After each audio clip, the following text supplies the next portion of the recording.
তারা সংসদে দাঁড়াইলেই বলেন এক দলকে পাঠিয়ে দিচ্ছেন পাকিস্তান, আরেক দলকে পাঠিয়ে দিচ্ছেন পেশোয়ার, আরেক দলকে পাঠিয়ে দিচ্ছেন আরো কোনো দেশে, আর নিজেরাই দেশের জমিদারে দখল নিতে চাচ্ছে। মনে রাখবেন, জুলাইয়ের দুইটা স্লোগান ছিল বড় শক্তিশালী। একটা ছিল উই ওয়ান্ট জাস্টিস, আরেকটা ছিল দেশটা কারো বাপের নয়। এদেশ বাংলাদেশের জনগণ। আধিপত্যবাদের কৃষকদেরকে তারা দেখে শত শত আলিম ওলামা বুকের তাজা রক্ত এবং জীবন দিয়ে এই দেশবাসীকে জীবন এনে দিয়েছেন। আমরা সেই আলিম ওলামার সাথে বিশ্বাসঘাতকতা করব না।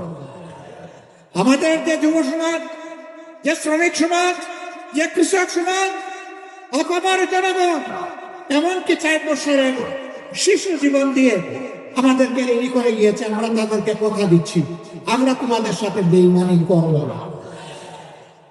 তোমাদের স্বপ্ন বাস্তবায়নে আমরা অবিচল সামনে এগিয়ে যাবো ইনশাআল্লাহ। আমরা গভীরভাবে আস্থাশীল, ইনশাআল্লাহ আমাদের জনগণের বিজয় হবে ইনশাআল্লাহ। যে 70 জনগণ ফ্যাসিবাদের বিরুদ্ধে দৃঢ় অবস্থান নিয়েছে গণভোটে হ্যাঁ বলে, সেই জনগণের বিজয় হবে। নতুন করে কেউ ফ্যাসিবাদ কায়েম করতে গেলে তাদেরকে অনুরোধ করবো, নিকট অতীতের যাদেরকে এখন বুকে টেনে নিয়ে আপনারা এই নির্বাচনের বৈতরণী পার হয়েছেন, যাদের হাতে পায়ে ধরে ইঞ্জিনিয়ারিং করে ক্ষমতায় এসেছে, তাদের পরিণতি থেকে শিক্ষা গ্রহণ করুন। সম্মানিত ভাই বন্ধুগণ, তারা সংসদে দাঁড়াইলেই বলেন একটা সুষ্ঠু নির্বাচনের মধ্য দিয়ে গ্রহণ করুন।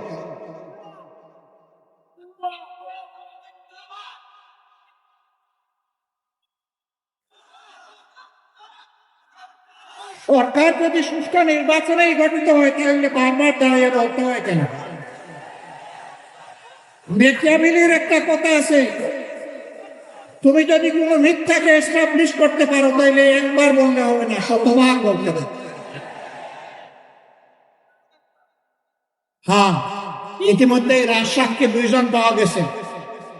একজন সাবেক সরকার, এই ইন্টারিম গভর্নমেন্টের একজন উপদেষ্টা, তিনি বলেছেন আমরা ওদেরকে মেইন স্ট্রিম হতে দেইনি, ওরা পাওয়ার কথা ছিল 168, আমরা এদেরকে নামিয়ে এনেছি 68।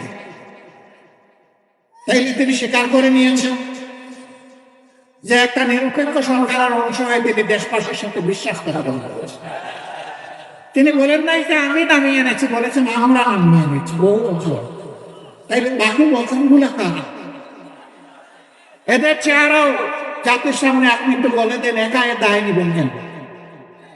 আরেকজন সংসদের ভিতরে স্থানীয় সরকার উন্নয়ন প্রতিমন্ত্রী, তিনি বলেছেন যুবকেরা, ছাত্ররা আন্দোলন করে ফ্যাসিবাদের পতন ঘটিয়েছে, আমরাও ছিলাম। তবে ডক্টর মোহাম্মদ ইউনূস ক্যাপ্টেনের হাতে লন্ডনে গিয়ে পতাকা দিয়ে এসেছে, ক্যাপ্টেনের হাতে নাকি ট্রফি দিয়ে এসেছে। ট্রফি যদি আগেই ক্যাপ্টেনের হাতে চলে যায়, তাহলে এটা ছিল নির্বাচন নামের তামসা।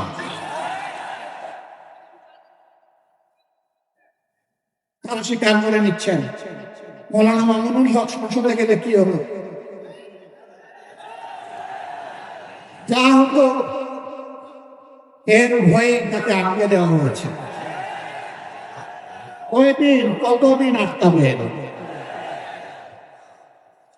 ইনশাআল্লাহ দেশপ্রেমিকরাই বাংলাদেশ আগামীতে পরিচালনা হবে। ইনশাআল্লাহ তৈরি হওয়া, লড়াই চলবে, থামবো না, চালিয়ে যাব। জনগণের অধিকার আদায় না হওয়া পর্যন্ত জীবন যাবে, কিন্তু মাথা নত করবো না ইনশাআল্লাহ। আজকের এই সমাবেশ থেকে আমরা আরেকবার প্রতিজ্ঞা নিলাম, ইনশাআল্লাহ জুলাইকে সম্মান করবো, বুকে ধারণ করবো, জুলাইয়ের সাথে বেইমানি করবো না। আর জুলাইয়ের সাথে যারা বেইমানি করবে তাদেরকে ছাড় দিয়ে কথা বলা হবে না। বিশেষ করে যুবকদেরকে অনুরোধ করবো, তৈরি হন। বলবেন আর কতবার জীবন দেব? দেশের জন্য যতবার প্রয়োজন আমিও তোমাদের কাতারে দাঁড়িয়ে বলছি, আমিও জীবন দিতেই থাকবো। বিড়ালের মতো বাঁচতে চাই না, 100 বছর, 1000 বছর, সিংহের মতো বাঁচতে চাই 1 সেকেন্ড। এর মধ্যে আর কোনো কম্প্রোমাইজ হবে না ইনশাআল্লাহ। আধিপত্যবাদের কোন ষড়যন্ত্র বরদাস্ত করা হবে না, সব কিছুকে ছিন্ন ভিন্ন করে দেওয়া হবে ইনশাআল্লাহ।